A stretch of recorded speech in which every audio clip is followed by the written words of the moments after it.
Welcome to Penrose Learning, where we make understanding easy. In this video, I will explain how to make sea moss punch. First, you'll want to prepare your sea moss. Take about 1 cup of dried sea moss and rinse it very well under cold, running water to remove any debris. After rinsing, place the sea moss in a large bowl and cover it with about 4 cups of fresh water. Let it soak for at least 4 hours, or even overnight, until it becomes soft and expands. Once your sea moss is perfectly rehydrated, drain it completely and transfer it to a high-speed blender. Next, pour in about 2 cups of your favorite plant-based milk. Almond or coconut milk works wonderfully.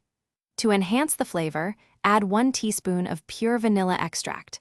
This combination forms the creamy base of your delicious sea moss punch. Now it's time to sweeten and spice things up. Add about 1/4 cup of agave nectar or maple syrup to your blender for a natural sweetness. If you prefer it sweeter, you can always adjust this amount. Then, sprinkle in 1/2 teaspoon of ground cinnamon and a small pinch of nutmeg. Blend all these ingredients until the mixture is completely smooth and creamy. Your homemade sea moss punch is now ready to enjoy. Pour it into glasses, perhaps over some ice, and serve it chilled for the best experience. For an extra touch, you can garnish each glass with a cinnamon stick or a light sprinkle of nutmeg. It's a refreshing and nutritious drink.